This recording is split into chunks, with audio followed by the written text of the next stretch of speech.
Good evening, dear listeners. Welcome to the Velvet Library. I'm your host, Alistair Gray. Tonight, we return to the world of the incomparable Hercule Poirot, in a brand new, never-before-told mystery, Hercule Poirot and the Pink Palace. Settle in with a cup of tea, a blanket, and perhaps a cat on your lap. This is a slow-burn, 90-minute whodunit, perfect for rainy nights or long train journeys. Chapter 1. The Pink Invitation. The fog of a London spring clung to the windows of Hercule Poirot's flat in Whitehaven Mansions, like a reluctant guest who had overstayed his welcome.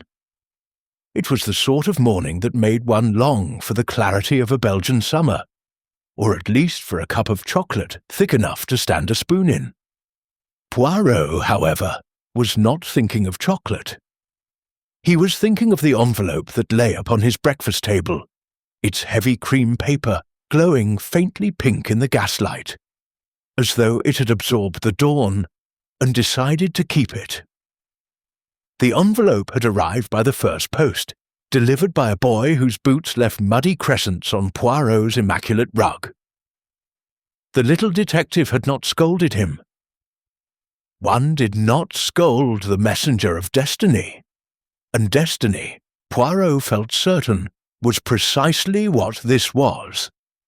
The seal was rosewax, impressed with a crest he did not recognize, a stylized palace rendered in miniature, its towers curling like the petals of a carnation. Beneath the crest, in handwriting so elegant it might have been drawn with a compass, were the words, "The Pink Palace." Poirot turned the envelope over in his hands. The paper was thick, expensive, the sort used by those who had never needed to consider cost. He slit it open with the silver knife he kept for such purposes, never a letter opener, which he considered vulgar, and withdrew a single card. The message was brief, written in crimson ink that caught the light like fresh blood. "You are cordially summoned to the Pink Palace, Dorset. A matter of life, death, and a locked room. Come alone. Do not delay." V.V. The initials stirred something in the tidy compartments of Poirot's memory. Violet Vale, perhaps?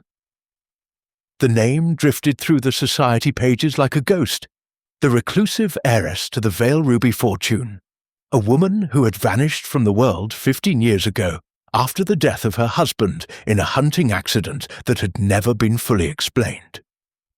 The Pink Palace was her fortress, a confection of rose marble and gilded folly perched on the cliffs above Lime Bay. It was said that no one had entered its gates since 1911, and no one had left them since 1912. Poirot placed the card upon the table and regarded it with the solemnity of a priest contemplating a relic. A locked room. The phrase was a siren's song to a man who had spent his life arranging the chaos of human behavior into neat, symmetrical patterns. He had solved locked-room mysteries before, on the Nile, in the Alps, in the stuffy drawing rooms of Mayfair, but never one that announced itself so boldly as though the crime itself were impatient for his arrival. He rose and crossed to the window. Below, the Thames moved sluggishly, its surface the colour of pewter. A barge slid past, its cargo of coal leaving a faint smudge against the sky. Poirot's reflection stared back at him.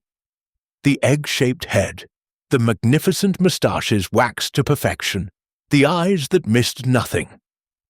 He spoke aloud, as was his habit when alone. "Violet Vale," he murmured. "Or perhaps Vanity Vale, or Vengeance Vale. The possibilities, they are endless." His valet, George, entered with the coffee. George was a man of few words and fewer expressions, but even he paused at the sight of the pink envelope. "Post, sir?" he asked.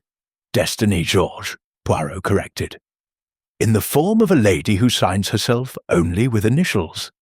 Tell me, have you heard of the Pink Palace?" George considered.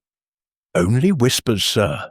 They say it's cursed, that the roses in the garden bleed at midnight, that Miss Vale keeps a menagerie of white peacocks who scream like women." Poirot's eyebrows ascended. "Peacocks? How très exotique! And the curse?" "Something about rubies, sir, and a woman who was buried alive." Poirot waved a dismissive hand. "Superstition, mon ami. The English, they are obsessed with ghosts. It is the damp, I think. It seeps into the soul." He returned to the table and reread the message. The phrase "a locked room" lingered in his mind like a melody. He pictured a door bolted from within, a window sealed, a body cooling on a Persian rug. The image was satisfyingly symmetrical. But there was something else, something that tugged at the edges of his intuition. The invitation had been sent 3 days ago. If Violet Vale were already dead, who had written it? And why summon him now? He made his decision with the neatness of a man closing a drawer. He would go. He would take the 11:15 to Dorset, changing at Southampton. He would pack his small valise, his bottle of sirop de menthe, and the little leather case that contained his most essential tools: a magnifying glass, a tape measure, and a notebook bound in green morocco. He would not inform Inspector Japp. Japp would only complicate matters with his enthusiasm for fingerprints and his suspicion of foreigners. By 10 o'clock, Poirot was at Victoria Station. The platform for the Dorset Express was a chaos of porters and steamer trunks, of ladies in cloche hats and gentlemen with monocles. Poirot moved through the crowd with the precision of a dancer, his patent leather shoes clicking against the tiles. He found his first-class compartment and settled into the seat by the window. The train exhaled a sigh of steam and began to move. Outside, London dissolved into suburbs, then into the gentle hills of Hampshire. Poirot watched the landscape with the detached interest of a man observing a play he had seen before. He thought of the Pink Palace, of its rose marble walls and its bleeding roses.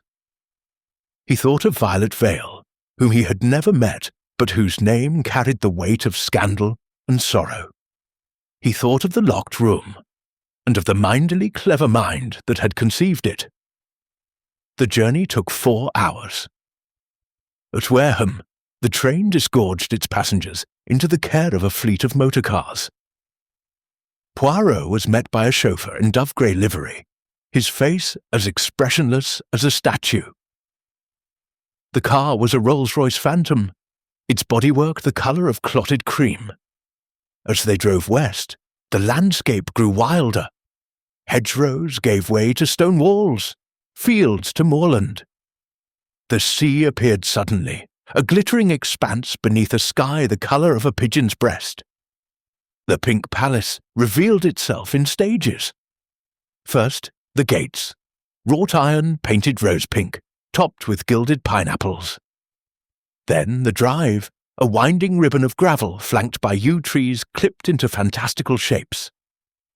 Finally, the house itself, a riot of turrets and balconies, and balustrades, all bathed in the soft, unlikely glow of rose marble. It was beautiful in the way a wedding cake is beautiful, excessive, improbable, and slightly obscene. The chauffeur opened the door. Poirot stepped out and inhaled the salt-laden air. Somewhere, a peacock screamed. The sound was thin and desperate, like a woman calling across water. The butler was waiting on the steps. He was tall and thin, dressed in black that seemed to absorb the light. His face was the colour of parchment, his eyes the pale blue of a winter sky. "Mr. Poirot," he said. His voice was soft, almost a whisper, but it carried the authority of a man who had spent his life giving orders to the dead. "Miss Vale is expecting you." Poirot's moustache twitched. "Expecting me? But the invitation was sent 3 days ago, the butler finished, before she was murdered. He turned and led the way into the house. The entrance hall was a cavern of pink and gold, its ceiling painted with cherubs who cavorted among clouds the colour of strawberry ice. A chandelier the size of a small tree dripped crystals that caught the light and threw it back in 1,000 fragments. The air smelled of beeswax and roses, and something else, something metallic and sharp. Poirot followed the butler through corridors lined with portraits. The faces stared down at him, men with mutton-chop whiskers, women with pearls like pigeon eggs. Their eyes followed him, or so it seemed. At the end of the corridor, a door stood ajar. Beyond it, a room glowed crimson. The butler paused. "The Crimson Library," he said, "where Miss Vale was found." Poirot stepped inside. The room was exactly as he had imagined it. Walls lined with books bound in red leather, a fireplace of carved mahogany, a Persian rug the colour of spilled wine. And in the centre of the rug, a woman. She lay on her back, one arm flung out as though reaching for something just beyond her grasp. Her gown was emerald silk, its bodice stained dark, where the blade had entered. Her hair, once golden, was now the colour of ash. Her eyes were open, staring at the ceiling with the fixity of the dead. Poirot knelt beside her. The wound was small, precise, directly over the heart. He touched the edge of the stain with a gloved finger. The blood had dried to a brittle crust. He looked around the room.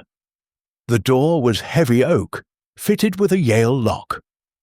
The windows were tall and narrow, their latches fastened from within. The fireplace was wide enough for a child, perhaps, but not for a man. And yet a man, or a woman, had entered this room, killed Violet Vale, and vanished. He stood and surveyed the scene with the calm of a surgeon. On the desk, a gramophone stood silent, its horn tilted like a listening ear. Beside it, a glass of what might have been port, half empty. On the blotter, a single sheet of paper, its message written in the same crimson ink as the invitation. The past is a locked room. Some doors should remain closed. Poirot read it twice. Then he folded it neatly and placed it in his pocket. The butler cleared his throat. "The police have been notified. They will arrive tomorrow. In the meantime, the household is at your disposal." Poirot turned to him. "The household. Tell me, who is in residence?" The butler's eyes flickered. Miss Celeste Vale, the niece, Dr. Felix Harrow, the physician, Mr. Reginald Bliss, an old acquaintance, Mrs. Danvers, the housekeeper, and Mr. Jasper Finch, the gardener. 5 suspects, Poirot said softly. "How convenient." He moved to the window and looked out. The rose garden stretched below, its beds a riot of colour, even in the fading light. Beyond it, the cliffs fell away to the sea.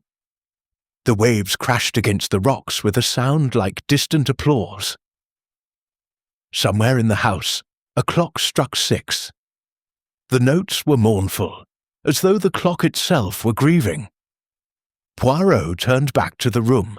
The body of Violet Vale lay between him and the door, a silent accusation. He felt the familiar thrill of the chase, the quickening of the blood that came when the little grey cells began to stir. "Mon Dieu," he whispered, "what a beautiful puzzle!" And in the silence that followed, the pink palace seemed to hold its breath. Chapter 2. The Crimson Library. Poirot lingered in the doorway of the Crimson Library, as though crossing an invisible threshold into another world. The room breathed opulence and decay in equal measure. Walls sheathed in scarlet silk damask faded to the hue of dried roses, shelves of Morocco-bound volumes climbing to a ceiling painted with nymphs who cavorted beneath garlands of rubies. A fire had burned low in the grate, its embers pulsing like a dying heart. The air carried the mingled scents of beeswax, old paper, and something sharper. Iron, unmistakable, the signature of violent death. He stepped fully inside, his shoes silent on the thick Aubusson carpet. The body of Violet Vale commanded the centre, arranged with an almost theatrical precision. One arm extended, fingers curled as though grasping an unseen thread. The other bent across her breast, the emerald silk darkened to black where the stiletto had entered. Her face, even in death, retained the hauteur of a woman accustomed to obedience. The eyes, pale grey, once celebrated in society columns, stared upward with the fixity of painted porcelain. Poirot knelt. The wound was narrow, no wider than a sixpence, yet perfectly placed between the fourth and fifth ribs. A surgeon's strike, or a lover's. He noted the absence of bruising around the entry point. No struggle then. The victim had trusted her killer, or had been taken utterly by surprise. He slipped a gloved finger beneath the silk. The blood had congealed to a stiff lacquer. Death had occurred between 6 and 8 hours earlier, between 10 and midnight, allowing for the chill of the room.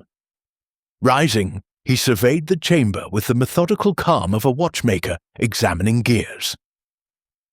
The door, solid English oak, fitted with a modern Yale lock, the key still in place on the inside.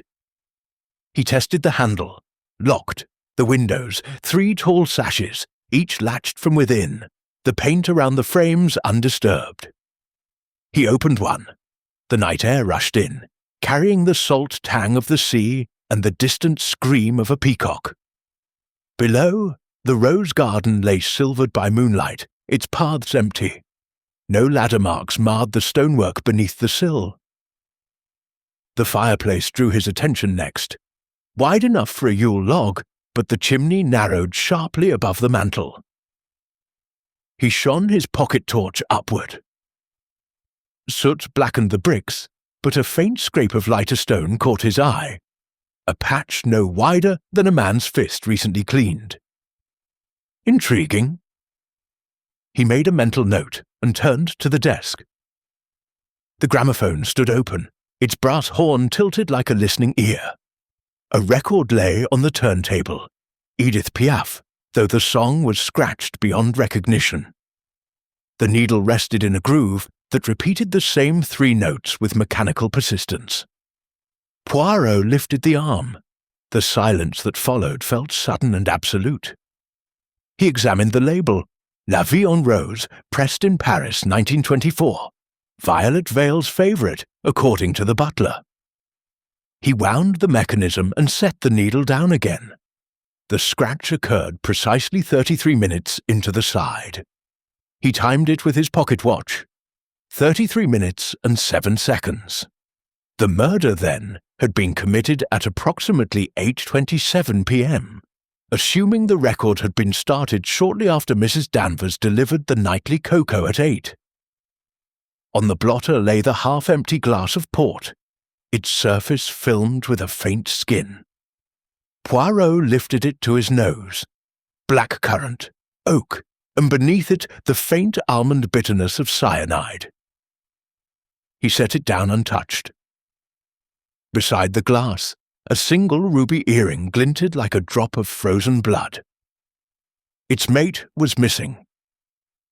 A soft footfall sounded behind him. The fair butler, Grimshaw, he had said his name was, stood in the doorway, hands clasped behind his back. "The household is assembled in the Rose drawing-room, sir, as you requested." Poirot nodded. "And the key to this door?" "Only one exists. It was in the lock when we broke in." "Broken in? The door was locked from the inside. Miss Celeste heard the gramophone stop at 10 o'clock.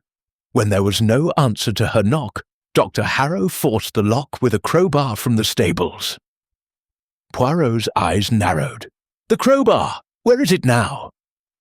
"In the boot room, sir. Shall I fetch it?" "Later. First, the suspects. Grimshaw led him through corridors lit by sconces that flickered like uncertain memories. The Rose drawing room was a confection of blush pink and gold, its walls hung with fragonard prints of lovers entwined among clouds. 5 people rose as Poirot entered, their movements synchronized by tension. Celeste Vale was first. 25, slender, dressed in morning black that made her skin appear translucent. Her eyes were the same grey as her aunt's, but alive with calculation. She clutched a lace handkerchief as though it were a talisman. Dr. Felix Harrow followed, 40-ish, handsome in a dissipated way, his physician very white hands betraying a tremor. He wore evening dress, the carnation in his buttonhole wilted. Reginald Bliss was 60 if he was a day, stout and florid, his waistcoat straining over a belly cultivated by port and resentment. His eyes, small and bright, darted like a ferret's. Mrs. Danvers, the housekeeper, stood ramrod straight, her grey hair pulled into a bun so tight it seemed to stretch the skin of her face. 50 years of service had etched loyalty into every line of her body. Last, Jasper Finch, 30, broad-shouldered, dressed in corduroy and mud. His hands were the colour of walnuts, his eyes the green of new leaves. A scar ran from his left ear to the corner of his mouth, livid against sun-browned skin. Poirot surveyed them with the mild curiosity of a connoisseur at an auction. "Mesdames et messieurs," he began, his accent precise, "we are gathered in the presence of violent death. One of you is a murderer. The rest are witnesses, some willing, some not. Let us begin with the truth, however inconvenient." He turned to Mrs. Danvers. "You brought Miss Vale her cocoa at 8 o'clock?" "Yes, sir, as I have every night for 30 years. She took the tray herself, locked the door after me. I heard the key turn. And the gramophone? Playing. She always played it after cocoa. Said it helped her think." Celeste spoke, her voice sharp. "I passed the library at 8:15. The music was loud. La Vie en Rose. I knocked, but there was no answer. I assumed she was reading." Dr. Harrow cleared his throat. "I called at 9 to check her pulse. She'd been unwell, heart palpitations, no answer. I thought she was asleep." Reginald Bliss snorted. "Asleep? Violet hasn't slept properly since 1918. Laudanum, that's what she needed. You prescribed enough of it, Harrow." The doctor flushed. "Miss Vale dismissed me 6 months ago. I was here tonight only because she sent for me yesterday. Said she had something important to tell me." "Important enough to be murdered for?" Poirot asked softly. Silence fell, thick as a velvet. Jasper Finch shifted his weight. "I was in the potting shed all evening, pricking out seedlings, mud on my boots to prove it." Poirot's gaze lingered on the mud, still damp, flecked with petals of crushed rose. "And you, Mr. Bliss?" "Walking the cliffs, clearing my head. Violet and I, we had history. History that ended 20 years ago when she jilted you for a richer man," Celeste said acidly. Bliss's face darkened. "Some wounds don't heal." Poirot raised a hand. "Enough. We will examine alibis in detail, but first, the weapon." He returned to the library, the others trailing like ducklings. The stiletto was missing. He searched beneath the desk, behind the curtains, inside the hollow bronze statue of Venus on the mantel. Nothing. Yet the wound demanded a blade no longer than 4 inches, thin, sharp, lethal. As he straightened, his eye caught a glint beneath the gramophone cabinet. He knelt and retrieved a single ruby, flawless, the size of a pea. It had not been there earlier. "Curious," he murmured, "a ruby without its setting, and an earring without its pair." Celeste gasped. That's from Aunt's necklace. The veil rubies. There were 7. She wore them always." "Yet one is missing," Poirot observed, "and one earring. Symbols of incompleteness, perhaps." He pocketed the ruby and turned to the group. The door was locked from within. The windows bolted, the chimney too narrow. Yet Violet Vale was stabbed by a blade that has vanished. This is what the English call a locked room mystery. But every lock has a key, and every secret a caretaker. His gaze swept over them, lingering on each face. "One of you knows where that key is hidden, and Hercule Poirot will find it." Outside the wind rose, rattling the windows like impatient fingers. In the hearth, the last ember flared and died. Chapter 3. The Little Grey Cells. Awakened Poirot stood at the heart of the Crimson Library, long after the others had been dismissed to their separate silences, the ruby warm in his waistcoat pocket like a coal plucked from hell. Dawn had begun its slow infiltration of the room, turning the scarlet walls the colour of watered claret, and laying a pale stripe across Violet Vale's rigid face. The local constable, a gangling youth with a moustache still in training, had arrived at first light, taken one look at the corpse, and gone the shade of sweat. Poirot sent him to guard the door with strict instructions: no one to enter, no one to leave, and above all, no one to touch the gramophone. He began with the mechanics of impossibility. The door lock was a Yale of recent manufacture. He examined the cylinder with his lens and found the brass bright, the wards unfiled. The key remained on the inside, its bow ornamented with a tiny enamelled rose. He tested it twice, locked, unlocked, locked again. The bolt above it, an older iron affair, slid home with a satisfying clunk. He measured the gap beneath the door, 3/8 of an inch, insufficient for even the thinnest blade to pass. The windows next. Each sash was secured by a crescent latch of the sort favoured in country houses for its resistance to damp. He unfastened one, leaned out, and studied the stonework. The marble was veined with rose, polished to a gloss. A climber would leave scratches, yet none marred the surface. The drop to the terrace was 20 feet, no rope, no ladder, no convenient ivy. He closed the window and fastened the latch with a decisive snap. The fireplace remained. He lay flat and peered up the chimney. Soot lay thick as velvet, but the scrape he had noted earlier resolved itself into a narrow iron ladder, bolted to the brick, rungs no wider than a man's thumb, ascending into darkness.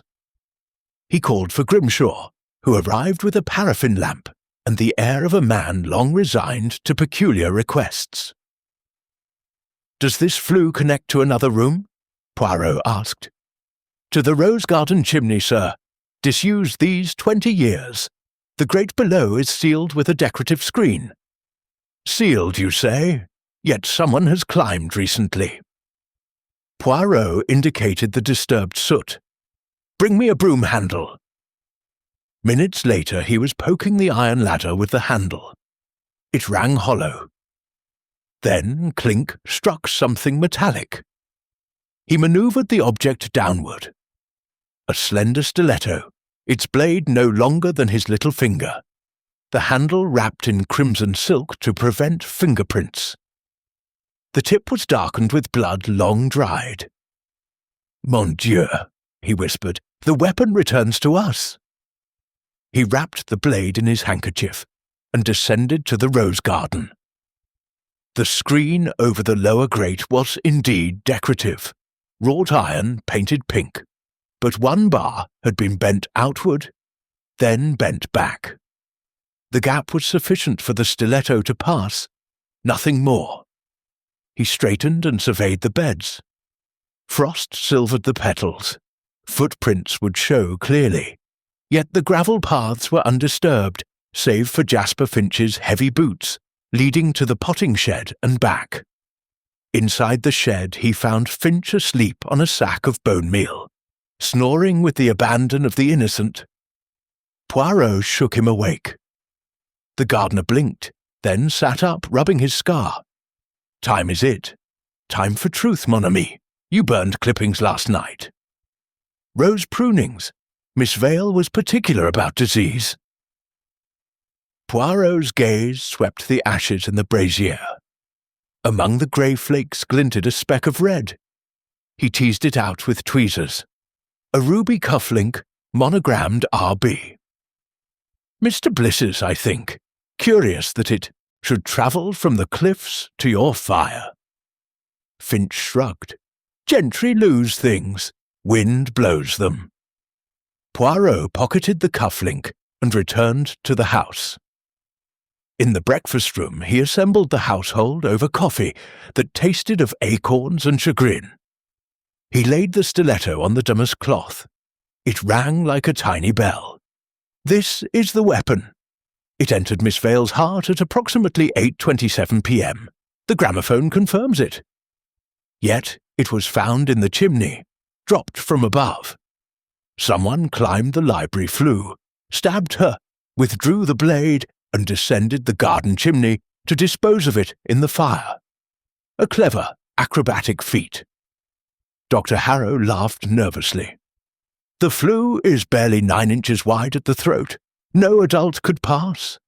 "Yet the blade did," Poirot replied. "And the ladder inside bears fresh scratches. Someone knew the secret of the chimneys."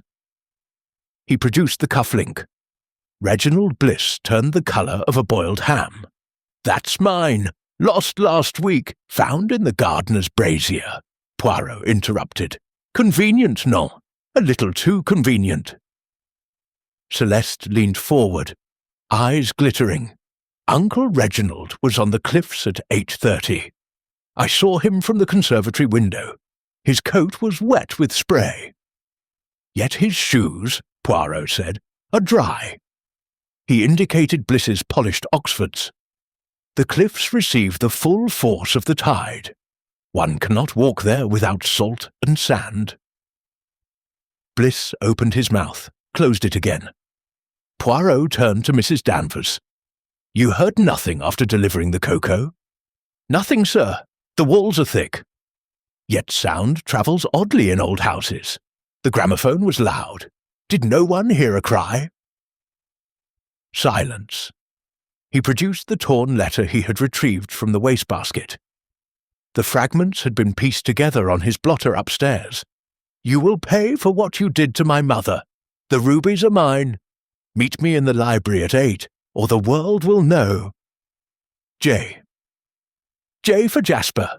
he asked mildly. The gardener flushed. "I never wrote that. My mother died when I was 3. Yet you are rumoured to be Miss Vale's natural son." "Gossip!" Jasper spat. "Kitchen talk." Poirot's gaze moved to Dr. Harrow. "You were dismissed for over-prescribing laudanum.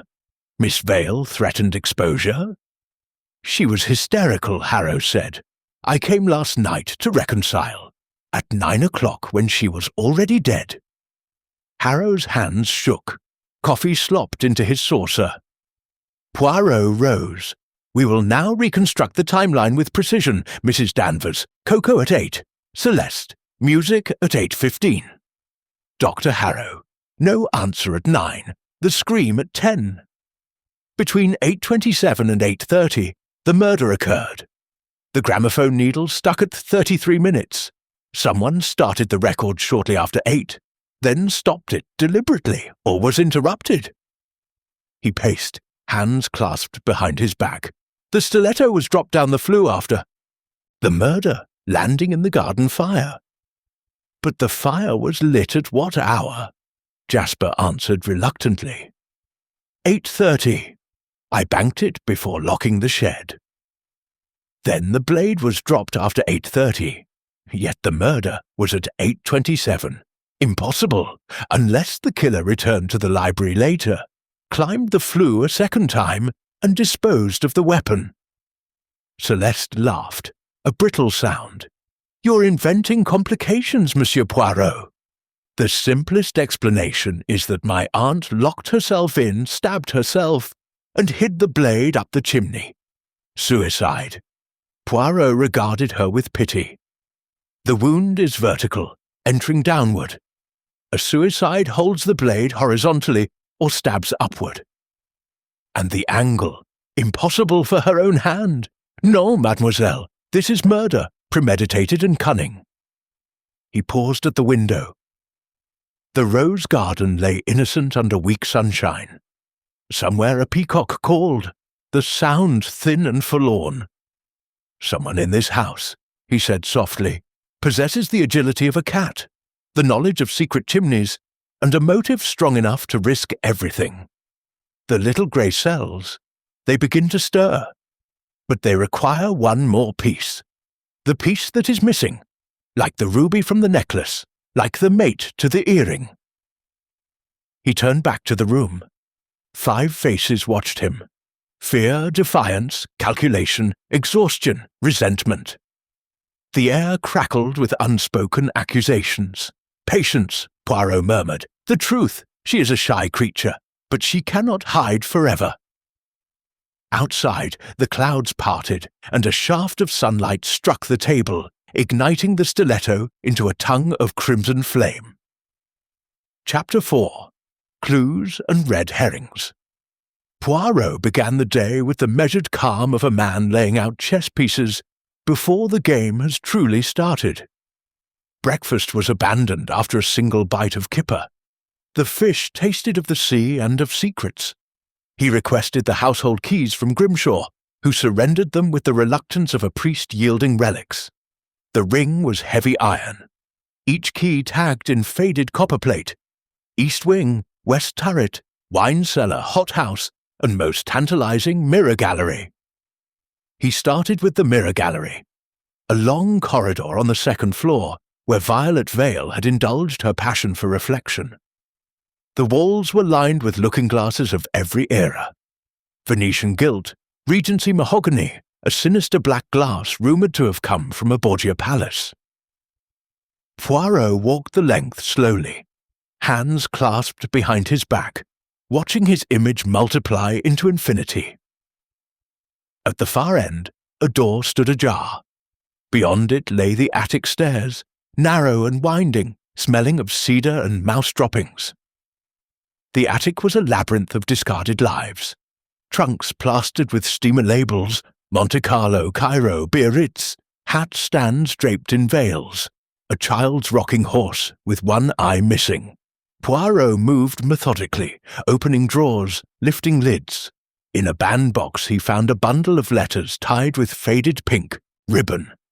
The topmost was addressed to Violet in a masculine hand, the ink browned with age.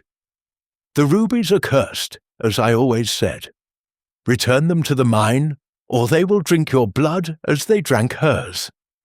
I sail for Ceylon tomorrow. Do not follow. Reginald Bliss, 20 years younger, still capable of passion. Poirot slipped the letter into his pocket and continued. Beneath a pile of theatre programmes, he discovered a small leather case. Inside lay a hypodermic syringe and 3 glass vials labelled laudanum. Dr. Harrow's handwriting, unmistakable. The doctor had been more than dismissed. He had been banished. Descending, Poirot paused at the landing window. The rose garden spread below like a painter's palette, but his eye was drawn to the potting shed. Jasper Finch was there, wheeling a barrow of compost. The gardener looked up, met Poirot's gaze, and quickly looked away. Interesting. In the hothouse, the air was thick with humidity and the perfume of orchids. Celeste knelt among the pots, repotting a cattleya with delicate precision. She wore a linen smock, her hair tied back with a scarlet ribbon. Soil streaked her cheek like war paint. "You garden early, mademoiselle." She did not startle. Aunt Violet despised idleness. The orchids were her children. Poirot noted the pruning knife in her hand, its blade narrow, 4 inches, wickedly sharp. A tool for many purposes, non? Celeste smiled thinly. Only for stems, Monsieur Poirot. He watched her slice a dead leaf with surgical neatness. Tell me about the Vale rubies. They were Burmese, blood-red, 7 matched stones. Aunt wore them for state occasions, though there were few of those in recent years. She kept them in the safe behind the fragonard in the rose drawing room. The combination? 827, the year her husband died. 827, the exact minute of death. Poirot's moustache twitched with satisfaction. He left her to her orchids and sought Mrs. Danvers in the still-room. The housekeeper was bottling damson jam, her movements precise as clockwork. Steam fogged the window. The scent of sugar and fruit filled the air. "You have served the family 30 years, Poirot began. 32, sir, since Miss Violet was 16. A long fidelity, yet last week you quarrelled." Mrs. Danvers's ladle paused mid-air. "She accused me of stealing sugar. Absurd! I have never taken so much as a pin." "Perhaps she was distracted. The rubies, one is missing." The housekeeper's face remained impassive. "Miss Violet removed one herself 3 weeks ago. Said it was flawed. She gave it to Mr. Finch to be recut." Jasper again. The threads began to knot. Poirot found Reginald Bliss in the billiard-room, practising solitary cannons. The balls clicked like gossiping tongues. "You wrote to Miss Vale from Ceylon," Poirot said without preamble. Bliss miscued. The white ball trickled into a pocket. Ancient history. Yet, the rubies still haunt you. You believe them cursed. Superstition. Bliss chalked his cue with unnecessary force. Violet laughed at curses. She laughed at everything that frightened lesser mortals. Including love. The older man's eyes flashed. She jilted me for a title and a fortune. I was fool enough to think passion mattered. Poirot produced the ruby cufflink. This was found in the gardener's fire. "Planted," Bliss snapped. "Someone wishes to implicate me. Or to distract me. Tell me, monsieur, can you climb?" "Climb." "The chimney in the library. The iron ladder is narrow, but a determined man. I am 62 and weigh 16 stone. I should be stuck like a cork in a bottle." Poirot conceded the point with a nod and moved on. Dr. Harrow was in the dispensary, a small room off the old nursery. Bottles gleamed on shelves. The air smelled of iodine and despair. The doctor was measuring drops into a beaker, his hand unsteady. "You forged prescriptions," Poirot said softly. Harrow flinched. The beaker tipped, spilling crimson liquid like blood. She was in pain. The laudanum was medicinal. "Yet you were dismissed, and last night you returned." "She telephoned, said she had proof I'd been selling prescriptions on the black market, threatened Scotland Yard. Proof that now conveniently disappears with her death." Harrow's face crumpled. "I swear I never touched her." Poirot studied the doctor's trembling fingers. "You climb, perhaps, for exercise?" "I suffer from vertigo. Heights terrify me." Another impossibility. By afternoon, Poirot had gathered physical evidence. The stiletto, the cufflink, the syringe, the letter, the pruning knife, a single ruby earring found beneath the library settee. Its mate still missing. He laid them on the baize table in the billiard-room like a macabre game of patience. Celeste entered, drawn by curiosity. "You play solitaire with murder weapons? I arrange the pieces, mademoiselle. Observe." He placed the stiletto beside the pruning knife. 2 blades, identical length, yet only one killed. How can you tell? Blood crystallizes differently on silver than on steel. This blade is silver, the pruning knife, steel. Celeste's eyes widened. Then the stiletto was planted. Or substituted. The real weapon walks free in the hothouse. He moved the ruby cufflink next to the earring. Mr. Bliss loses a cufflink. Miss Vale loses an earring.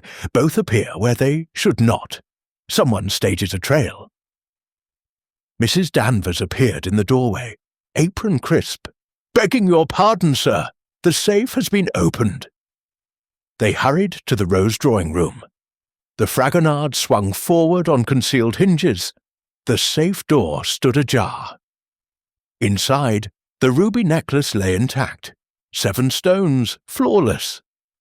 But the velvet tray beneath held an indentation where an 8th object had rested, rectangular, the size of a small book. Poirot's eyes gleamed. The proof Dr. Harrow feared, removed after death. Celeste touched the empty space. Aunt kept her diary there. Leather-bound, pink morocco. Entries that would ruin reputations, Poirot murmured, including the identity of Jasper Finch's mother. The housekeeper's face remained stone. Miss Violet never acknowledged bastards. Outside, thunder growled over the sea. Rain began to fall in earnest, drumming on the glass roof of the conservatory.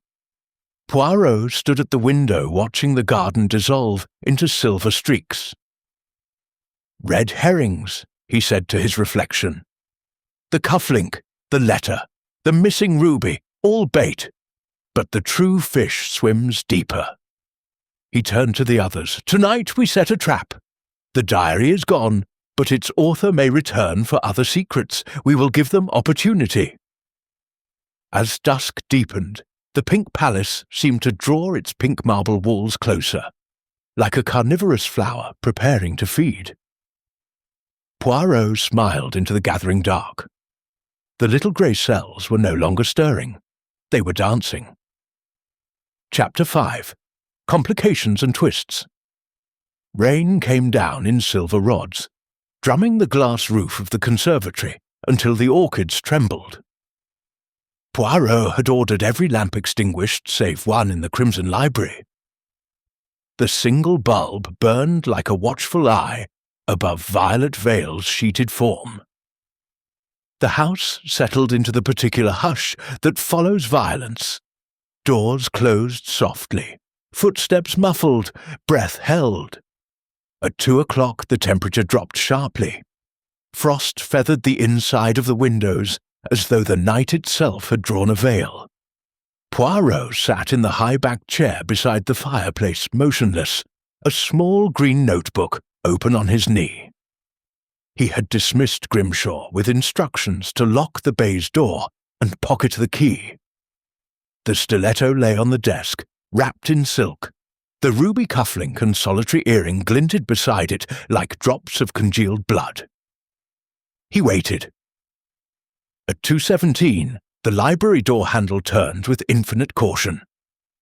The lock held. A pause, then the soft scrape of metal on metal. Someone testing the Yale with a duplicate key. The door eased inward 2 inches and stopped. A draught carried the scent of wet wool and hothouse earth. Poirot did not move. A gloved hand appeared, feeling for the light switch. Darkness swallowed the room. Footsteps crossed the carpet, light, deliberate. A drawer opened, papers rustled. The beam of a pocket torch flicked across the desk, lingered on the stiletto, moved on. Poirot rose without sound and flicked the main switch. Light flooded the chamber. Celeste Vale stood by the safe, a small satchel over her shoulder, raindrops glittering in her hair like tiny diamonds. She froze, torch still in hand. "Mademoiselle," Poirot said gently, "you are punctual." For a moment she looked almost relieved. Then her chin lifted. "I came for Aunt's diary. Someone has been reading it." "Someone has been removing pages." He crossed to the desk and lifted a loose sheet that had fluttered to the floor. "This one, for instance, dated 3 weeks ago. See, plans to contest the will. She believes the rubies are her birthright. Your handwriting, I think." Celeste's eyes flashed. "She disinherited me for marrying against her wishes. The rubies were promised to my mother. Yet your mother died in childbirth, and the promise was never written. Poirot's voice remained mild. You forged the diary entry yourself, no? To justify theft. Before she could answer, a second figure appeared in the doorway, Dr. Harrow, coat unbuttoned, hair wild. Celeste, what the devil? He saw Poirot and stopped. The doctor's gaze darted to the satchel, then to the stiletto. I heard voices. You thought to retrieve the syringe, Poirot finished. The one hidden in the nursery dispensary. Laudanum traced with arsenic. Slow, elegant, undetectable until the post-mortem. You have been poisoning Miss Vale for months. Harrow's face drained of colour. She was dying anyway. The pain was imaginary. The palpitations induced by digitalis you prescribed in increasing doses. Poirot produced a small brown bottle from his pocket. This was found in your wastebasket. Empty. Celeste laughed, a brittle sound. So the good doctor is the poisoner, and I am the thief. What does that make Aunt's death, Monsieur Poirot? Coincidence? Coincidence is a luxury we cannot afford. He turned as Mrs. Danvers entered, carrying a salver with cocoa. Steam curled from the cup like incense. Mrs. Danvers, Poirot said, you were seen leaving the kitchen at 1:45, yet the cocoa is fresh. The housekeeper set the tray down. Miss Celeste asked for it, said she couldn't sleep. Celeste's eyes widened. I did no such thing. Poirot lifted the cup, sniffed, set it down untouched. Almonds again, cyanide this time, faster than arsenic. Someone wishes to silence the niece before she speaks. Mrs. Danvers's hands clenched. I have served this house faithfully. Faithfully enough to learn every secret passage, Poirot interrupted, including the one behind the Fragonard. You opened the safe after death, removed the diary, and planted the forged page. But why? The housekeeper's composure cracked. She was going to dismiss me. 32 years, and she accused me of stealing sugar. Reginald Bliss lumbered in next, nightcap askew, a revolver dangling from his hand. Heard voices, thought burglars. He stared at the cocoa, then at Harrow. Poison? Again? Poirot echoed. Bliss flushed. Violet's husband. Hunting accident, they said. But the gun was tampered with. I always suspected yourself, Poirot finished, because you loaded the cartridges with overloaded powder. A jealous prank that went wrong. Violet knew. She kept the evidence in the diary. Bliss raised the revolver with a trembling hand. Where is it? Safe, Poirot lied smoothly. Behind the rubies. The room crackled with tension. 5 people, 5 motives, 1 diary that could ruin them all. Poirot stepped between them, small and immaculate. Enough! The true complication is this. Violet Vale was already dead when the stiletto entered her heart. A collective gasp. Harrow laughed nervously. Rubbish! I examined the body. You examined a corpse cooled by open windows. Rigor had not yet set, but the gramophone scratch was deliberate. Started at 8:15, stopped at 8:27 by a timer. The record was changed after death. He crossed to the gramophone, lifted the platter. Beneath lay a second record, its label scratched out. This one was playing when Mrs. Danvers brought cocoa. Violet was alive then. She locked the door, drank the cocoa, laced with digitalis to slow the heart. She sat at the desk, wrote her final entry, then collapsed. The stiletto was added later, dropped down the chimney at 8:45 by someone who climbed the garden flue. Jasper Finch appeared in the doorway, soaked to the skin, a coil of fishing line over his shoulder. Found this snagged on the rose trellis. Leads straight to the library window. Poirot took the line. Silk, strong, the kind used for deep-sea fishing. Weighted at the end with a ruby. Someone fished the stiletto out of the fire, then used the line to lower a second blade into the room through the letterbox slot. The slot was painted shut years ago, but the paint was fresh, scraped clean last week. He demonstrated, threading the line through the brass slot. The ruby weight dropped inside with a soft thud. Celeste stared. Then the locked room was locked by the victim herself. The killer never entered. Mrs. Danvers sank into a chair. She was poisoning herself. No, someone substituted her digitalis with harmless chalk. The real poison was in the cocoa. Arsenic, slow. The stiletto was theatre, to distract from the true cause of death. Dr. Harrow lunged for the satchel. Celeste screamed. Bliss fired the revolver into the ceiling. Plaster rained like snow. Poirot raised his voice above the chaos.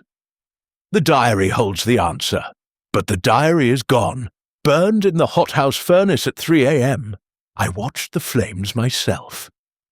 He produced a small pink Morocco book from his pocket, singed at the edges but intact. This is a duplicate. Violet kept two.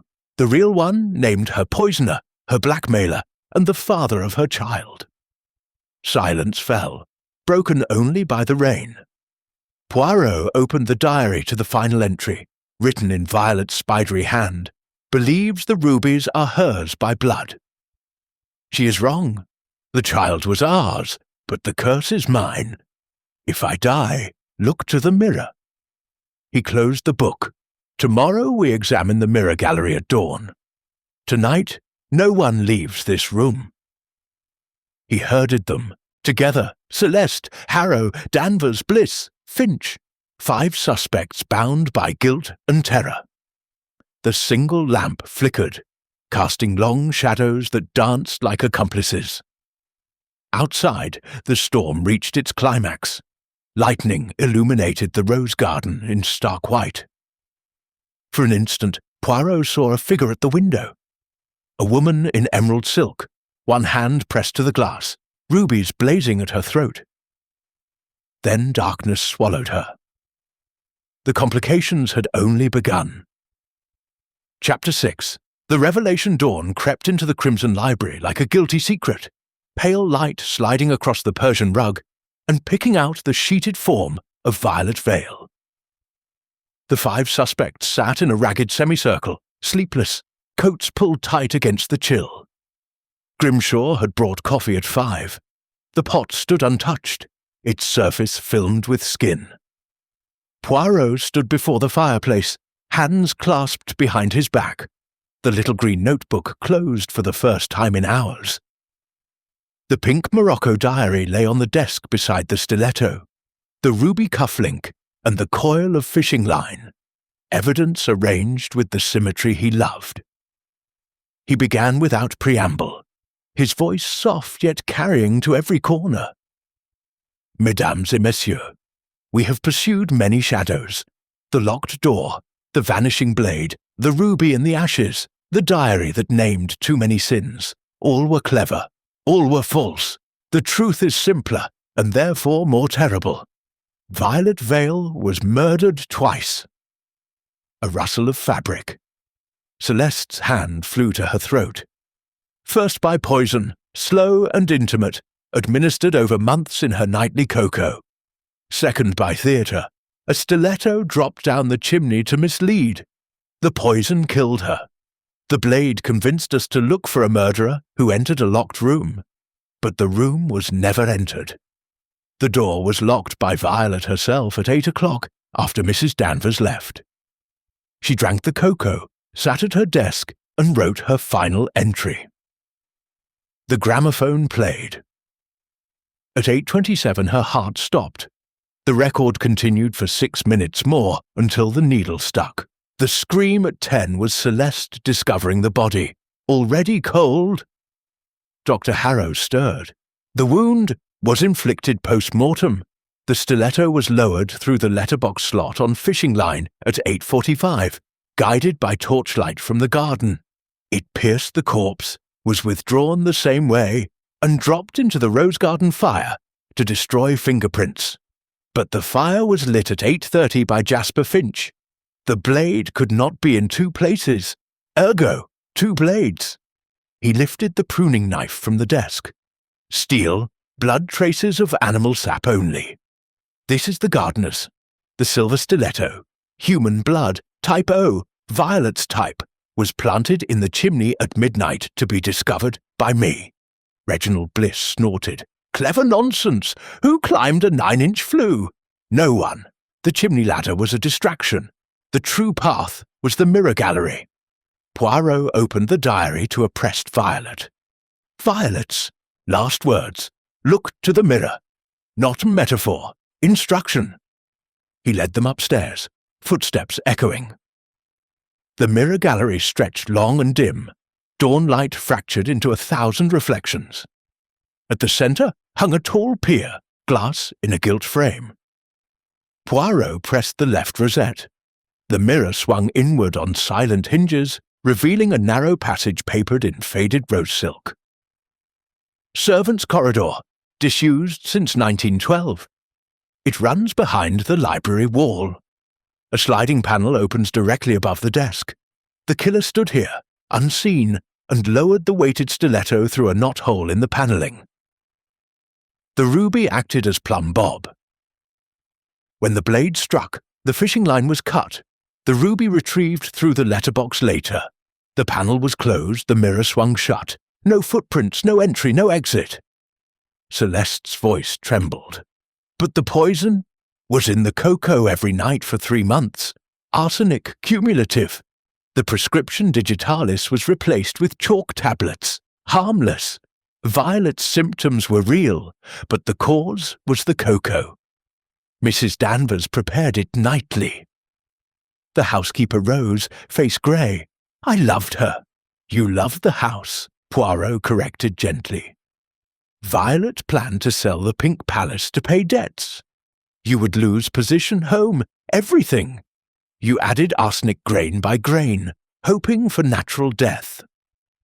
When she summoned me, you panicked. The stiletto was insurance. Make it murder, not misadventure. Mrs. Danvers sank back, tears cutting channels through face powder. Poirot turned to Dr. Harrow. You supplied the arsenic, disguised as heart tonic. You feared exposure when Violet's post-mortem would reveal it. Harrow nodded, broken. Mr. Bliss provided the fishing line, deep-sea tackle from his Ceylon days. He believed the rubies cursed. He wanted them destroyed, not sold. He planted the cufflink to implicate himself, knowing his age made climbing impossible, thus creating confusion. Bliss gave a rueful smile. Misdirection, old habits. Jasper Finch burned the prunings to destroy the real stiletto. Steel, monogrammed JF, a gift from Violet acknowledging paternity. He is her son, born in secret, raised as gardener to keep him close yet hidden. The torn letter was his, but forged by Celeste to cast suspicion. Celeste laughed wild. And me? What did I do? You did nothing, except believe the ruby's yours by right. You searched for the diary to prove it, tore out pages naming your mother's stillbirth, planted the forged entry. You are innocent of murder, guilty of greed. He faced them all.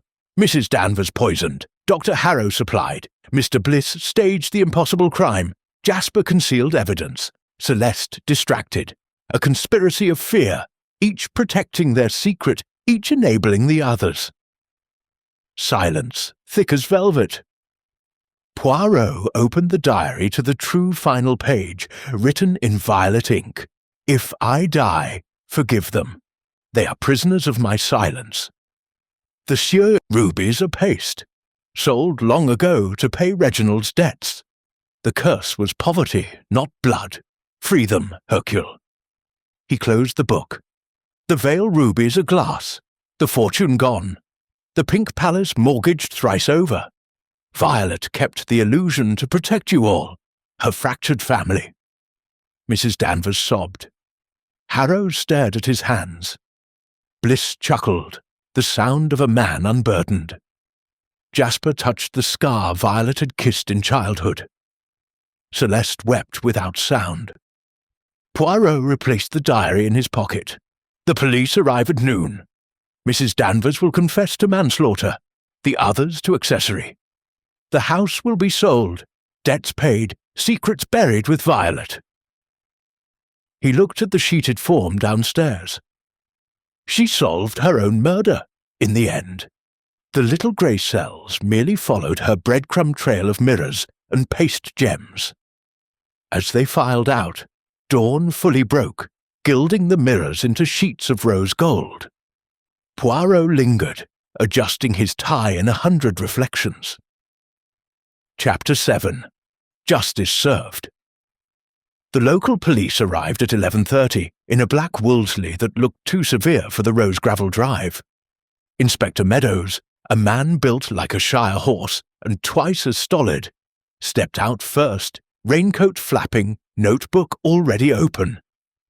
2 constables followed, helmets gleaming, faces set in the expression of men who had expected a quiet morning and found a corpse instead. Poirot met them on the steps, immaculate in dove grey, the pink Morocco diary tucked beneath his arm like a hymnal. Meadows touched his cap. "Mr. Poirot, heard you were here. Complicates things. On the contrary, mon inspecteur, it simplifies. The puzzle is complete. Only the formalities remain." He led them through the entrance hall where the chandelier still dripped crystal tears. Grimshaw stood to one side, face carved from granite, hands clasped so tightly the knuckles blanched. The suspects waited in the rose drawing room, arranged like waxworks. Mrs. Danvers upright in a high-backed chair, eyes fixed on a point beyond the wallpaper. Dr. Harrow slumped forward, elbows on knees, staring at the carpet. Reginald Bliss by the window, gazing at the rain-soaked garden as though memorizing it for a prison cell. Jasper Finch near the door, arms folded, scar livid in the cold light. Celeste on the settee, handkerchief twisted to shreds. Poirot placed the diary on the table beside the evidence tray. "Everything is here. Confessions, motives, mechanics. Mrs. Danvers will speak first." The housekeeper rose without prompt. 32 years of service had taught her when to stand, when to curtsy, when to break. She did not look at the others. "I poisoned Miss Violet," she said, voice steady as a pulse. "Arsenic in the cocoa, a grain each night for 91 nights. I kept count on the kitchen calendar. She planned to sell the house, turn us all out.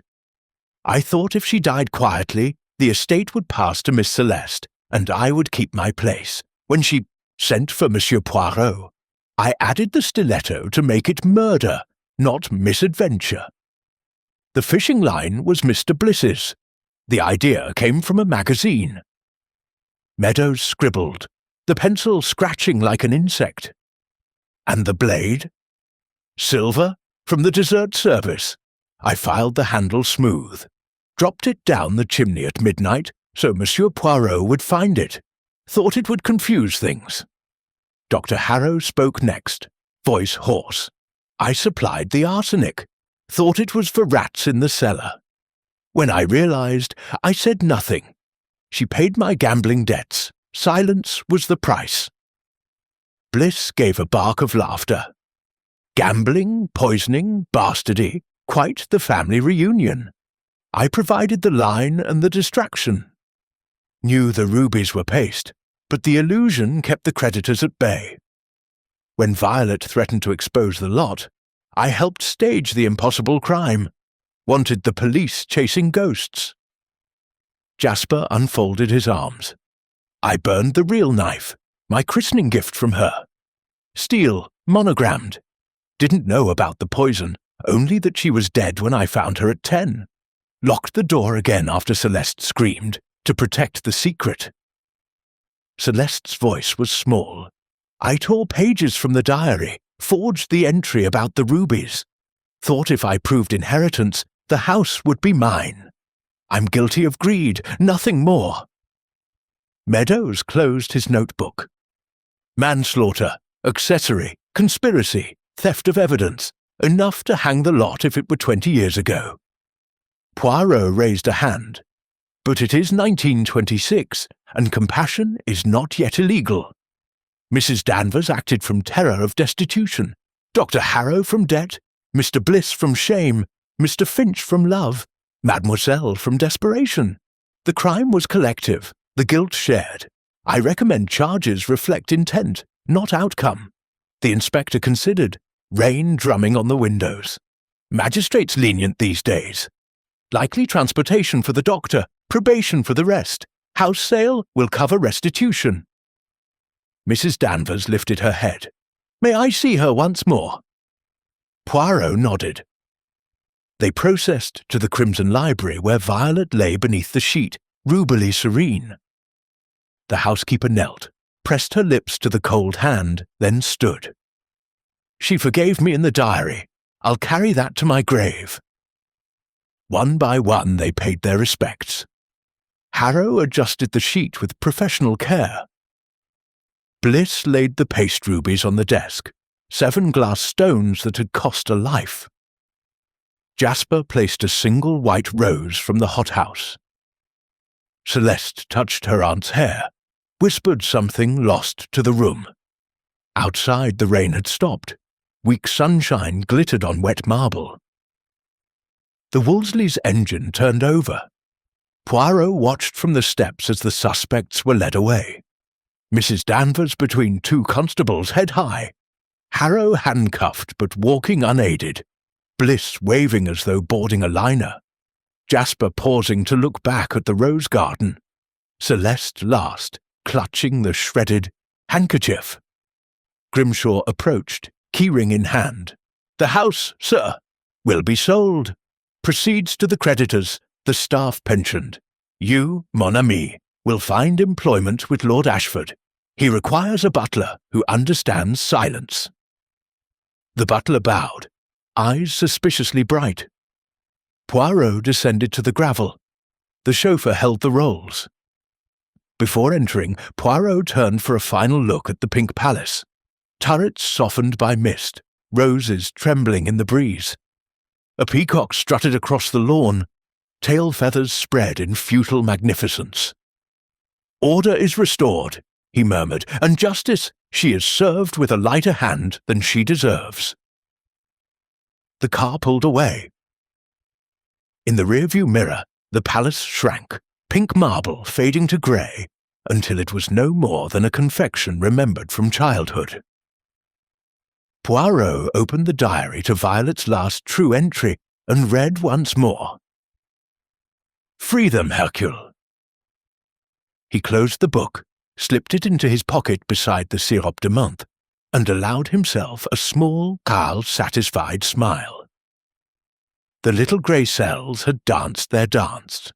The curtain fell on a tragedy that ended, against all odds, in mercy.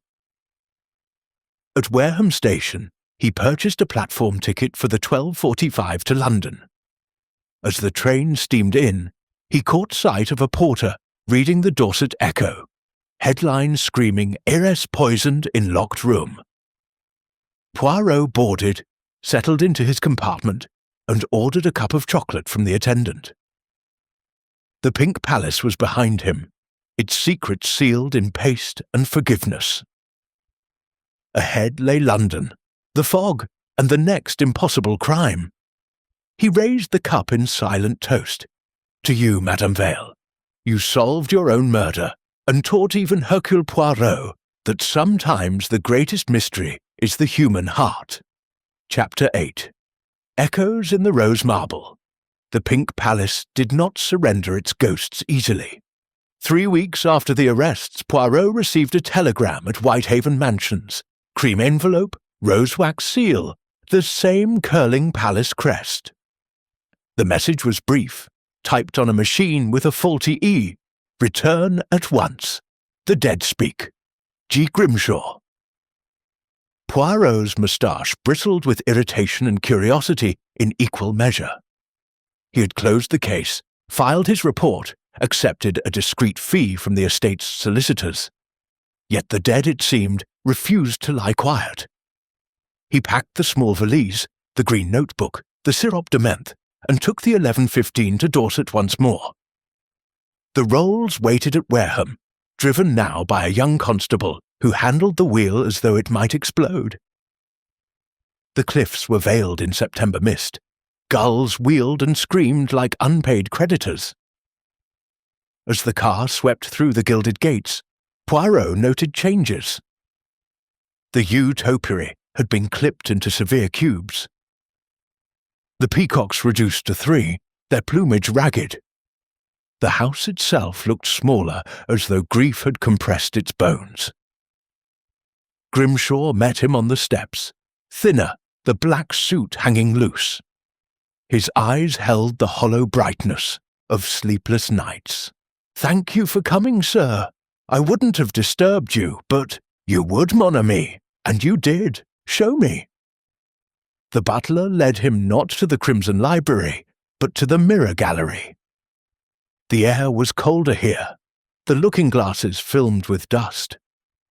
At the far end, the pier glass stood ajar, the secret passage yawning like a wound.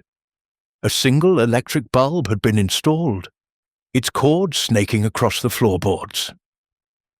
"Found it yesterday," Grimshaw said, "during inventory for the sale." He stepped aside. On the passage floor lay a gramophone record, its label scratched out, the grooves clogged with rose petals, dried, brittle, the colour of old blood. Beside it, a child's shoe, white leather, the sole imprinted with a tiny rose. Poirot knelt. The record was heavy shellac, the same make as the one in the library. He turned it over. Faint scratches formed words. "Play me." They carried it downstairs. The Crimson Library had been stripped, books boxed, furniture shrouded, Violet's body long since interred in the family vault at Lyme Regis. Only the gramophone remained, plugged into a temporary socket. Poirot set the needle down. Static crackled. Then a voice, Violet Vales, unmistakable, though thinned by death and machinery. "If you hear this, I am gone. The rubies are paste, the house mortgaged, my sins catalogued in the diary you already hold. But one truth remains hidden. Look beneath the rose marble hearth. Forgive them all, and forgive me." The needle lifted. Silence rushed in like floodwater. Grimshaw's face was ash. "The hearth, sir." Poirot was already on his knees, tapping the marble slab before the fireplace. It sounded hollow. With the butler's help, he levered it up. Beneath lay a tin box, the kind used for biscuits, painted pink. Inside, a second diary, identical to the first but bound in white morocco. A lock of golden hair tied with blue ribbon. A marriage certificate dated 1897. Violet Vale to Reginald Bliss, witnessed by a Ceylon magistrate. And 7 glass rubies, each engraved on the coulée with a microscopic V. Poirot read the diary's final entry, written in Violet's hand the night she died. The child lived. A girl, born in Colombo, taken by Reginald's sister to spare scandal. She returns now, calling herself Celeste. The rubies are her dowry, though she knows it not. If I die by poison, blame my vanity. If by blade, blame my fear. Tell her the palace was always hers. He closed the book. Celeste is the legitimate daughter. The disinheritance was a blind to protect her from the curse-myth. Violet planned to reveal everything the night she died. Grimshaw's voice shook. Then the poisoning was meant to silence Violet before the truth emerged. Mrs. Danvers acted to preserve the fiction that would keep the staff employed. But the blade, that was panic. Footsteps echoed in the corridor. The young constable appeared, helmet in hand. "Message from London, sir. Miss Celeste Vale has vanished from Holloway. Left a note. The roses call me home." Poirot's eyes narrowed. She knows. They found her at dusk in the rose garden, kneeling among the beds, earth to her elbows. She wore a simple grey dress, hair unbound, the white child's shoe in her lap. The 3 remaining peacocks watched from the terrace, silent for once. "I remembered," she said without turning. "The shoe was mine. Mother, kept it in the attic. I thought it a doll's until the record." Poirot crouched beside her. "You are the heiress, mademoiselle. The house, the land, the debts, all yours. The rubies are glass, but the name is real." Celeste laughed, a sound like breaking crystal. "A palace of paste and lies. I want none of it." She lifted a handful of soil, let it trickle through her fingers. "Bury me here when I die. Let the roses drink my blood as they drank hers." Grimshaw cleared his throat. "The solicitors say the debts exceed the value. The house will be demolished, the land sold for villas." Celeste stood, brushing dirt from her knees. "Then let the roses have the last word." That night Poirot walked the mirror gallery alone.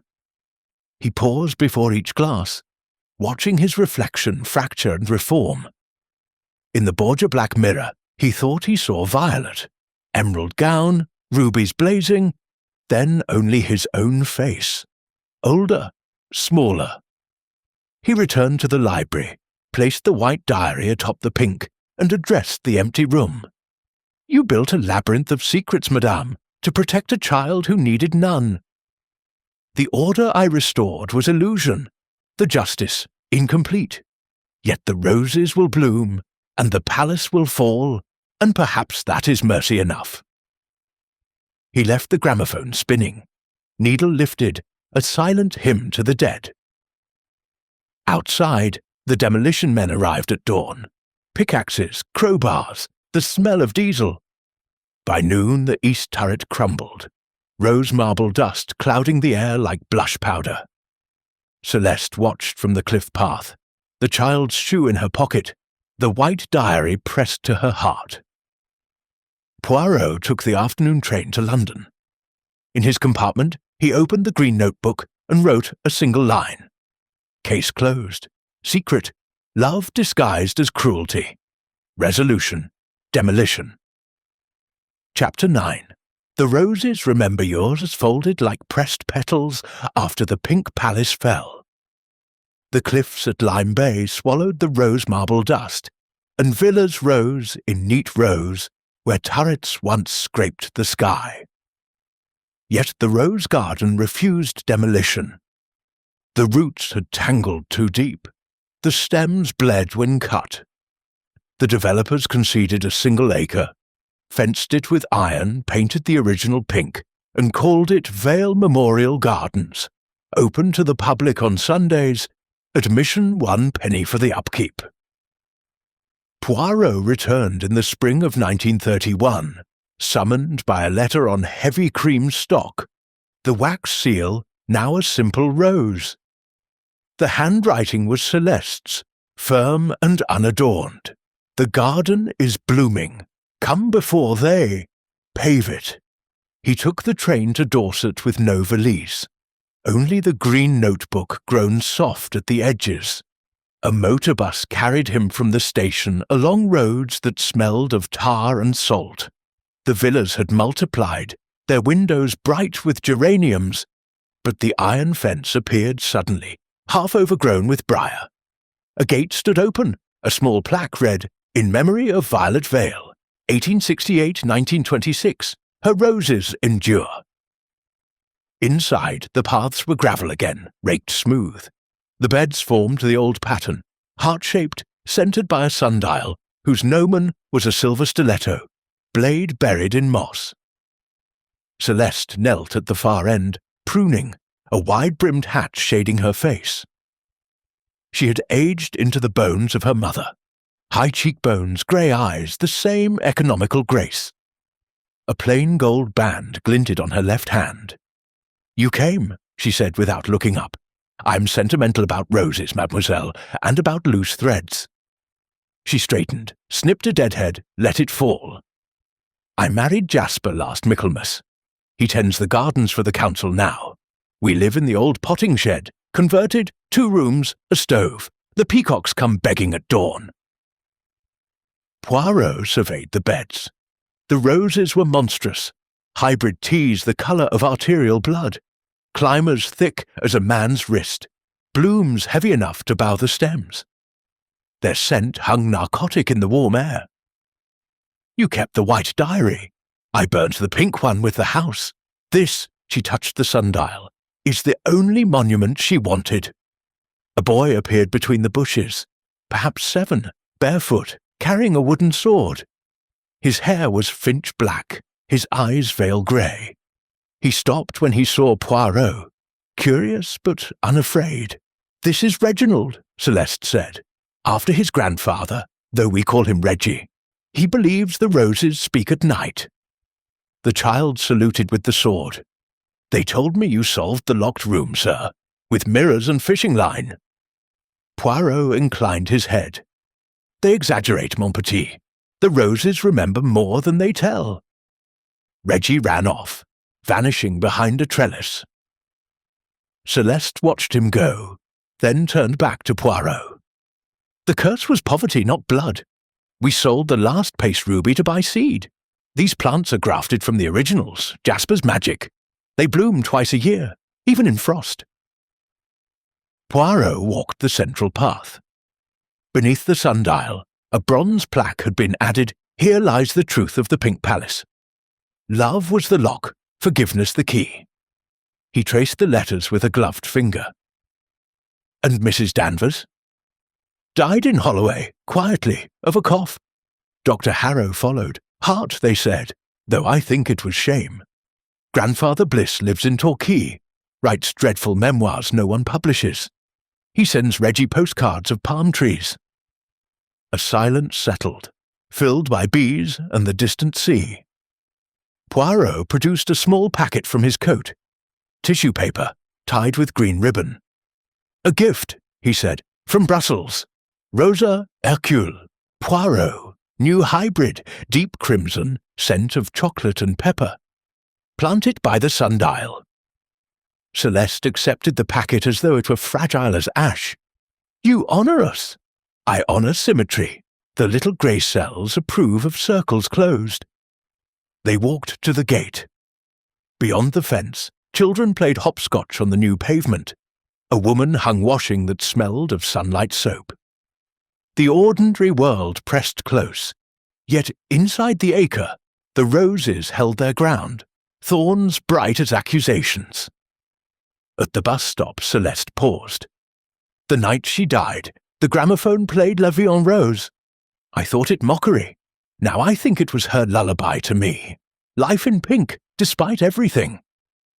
Poirot boarded the bus, took the window seat. As it pulled away, he saw her return to the garden, Reggie running to meet her. The crimson hybrid already in her hand. The iron gate closed behind them with a soft, final click. In his notebook he wrote, "Chapter closed. The palace is earth, the rubies are petals, the crime is compost. Justice, like roses, thrives on what is buried." He underlined the last line twice, then closed the book and watched the cliffs recede. The Pink Palace was gone, but the roses remembered, and in their thorny hearts the story lived on, pruned, grafted, blooming defiantly pink against the Dorset sky. Chapter 10. The Garden's Verdict. The summer of 1939 arrived with a heat that turned the Dorset cliffs the colour of bleached bone. Poirot, now 74, received no telegram, no cream envelope, only a postcard. A photograph of the Vale Memorial Gardens in full riotous bloom, the sundial stiletto glinting like a sundial's shadow. On the reverse, Celeste's handwriting, smaller now. The ink faded by sun. Reggie asks for the Belgian detective who solved the palace. The roses are restless. Come if you can. He came. The train was crowded with evacuees, children with labels pinned to coats. mothers clutching gas mask boxes. Poirot travelled first class, alone, the green notebook on his knee, the sirop de menthe replaced by a flask of Vichy water. At Wareham, the platform smelled of coal smoke and fear. A taxi took him along the coast road where anti-aircraft guns crouched beneath camouflage netting, their barrels pointed at an empty sky. The iron gate stood open, the pink paint flaking to reveal rust beneath. The gardens had spread beyond their acre. Briar had breached the fence, roses tumbled over the pavement like escaping prisoners. A hand-painted sign read, "Vale Gardens, enter at own risk, thorns." Inside, the paths were overgrown, gravel swallowed by moss. The sundial remained, but the bronze plaque was green with verdigris, the inscription barely legible. Celeste waited on a bench fashioned from the old potting shed door. Reggie beside her, tall now, 15, in Home Guard uniform 2 sizes too large, a rifle slung across his back. Jasper was absent. A wooden cross at the garden's edge bore his name and the date, 1937. "He took ill after the Spanish flu," Celeste said simply. "The roses kept him longer than the doctors thought possible." Reggie saluted with adolescent gravity.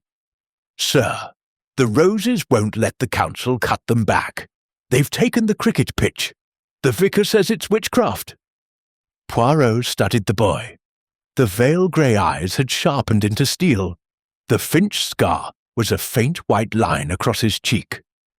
"And you, mon petit soldat, what do you say?" "That mother was right. They remember." Celeste led him deeper. The beds had merged into a single crimson sea, blooms the size of saucers, scent thick enough to taste. At the centre stood a new monument. A life-size statue in rose marble salvaged from the palace ruins, violet veil, arms outstretched, rubies, paste but flawless, embedded in her throat. Beneath, a fresh plaque, violet veil. 1868. 1926. Her secrets fed the soil. Her love defies the grave. Poirot touched the marble cheek. "You commissioned this." "The village children did. They bring flowers on her birthday. The roses accept no others." A low rumble sounded overhead. Aircraft, high and distant. Reggie shaded his eyes. "Luftwaffe reconnaissance. They photograph the guns. The roses hide them." Celeste's hand found Poirot's sleeve. "There's something else. Beneath the statue." They knelt. The plinth was hollow. Inside lay a tin box, the same pink biscuit tin from the hearth. Celeste opened it with fingers that trembled only slightly. Inside, the white diary, edges soft as cloth, a lock of hair now grey, and a single ruby, real this time, blood red, flawless, the size of a pigeon's egg. Reggie whistled. "Burmese, worth a king's ransom." Celeste turned the gem in the light. Jasper found it last spring, rooted around a rose stem, the only real stone. Mother must have hidden it the night she died, insurance against the paste being discovered. Poirot took the ruby, held it to the sun. Deep within, a flaw shaped like a tiny key. The key to the palace, perhaps, or to the heart. A siren wailed from the village, practice, but urgent. Reggie shouldered his rifle. "I'm on watch at dusk. The roses will guard the guns tonight." He ran off, boots crunching through undergrowth. Celeste watched him go, then turned to Poirot. "The war will take him, I know it, but the gardens will bring him back, or keep him, the way they kept Jasper." Poirot placed the ruby in her palm. "Sell it. Buy the acre outright. Make the gardens a sanctuary. Roses and children safe from bombs." She closed her fist around the stone. "And you? I return to London. There are puzzles there. Codes, traitors, the little grey cells still required." He smiled, the old vanity softened by years. "But first, a cutting of the Hercule Poirot rose. For my window box." Celeste snipped a stem, wrapped it in damp moss, tied it with twine from her apron. It blooms black-red, scent of chocolate and pepper, stubborn as you. They walked to the gate. The sun hung low, gilding the roses into flame. Overhead, the reconnaissance plane droned, a silver cross against the blue. The roses rustled, though there was no wind. At the bus stop, Celeste pressed the wrapped cutting into his hand. "The garden's verdict, Monsieur Poirot. You solved the crime, but the roses judged the souls. Mrs. Danvers rests in the prison cemetery, forgiven. Dr. Harrow's name is on a plaque in Torquay Hospital. Grandfather Bliss died last winter, still writing his memoirs. Jasper sleeps here. And Mother," she glanced back at the statue, "she blooms." The bus arrived, brakes hissing. Poirot boarded, took the rear seat. As it pulled away, he saw Celeste return to the garden, the ruby flashing once in her hand before she buried it again beneath the statue. Deeper this time, among the roots. In his notebook he wrote, "Final entry. The Pink Palace is earth and memory. The crime is compost, the criminals redeemed or ruined by time. The true detective was the garden, patient, thorny, just. Verdict: love outlasts marble, paste, and war. The roses remember. I, Hercule Poirot, am content." He closed the book, tucked the rose cutting into his breast pocket beside the Vichy water, and watched the Dorset cliffs fade into twilight. Somewhere behind him, the roses closed their petals against the coming night, guarding their secrets, their children, and the single real ruby that would never see the light again.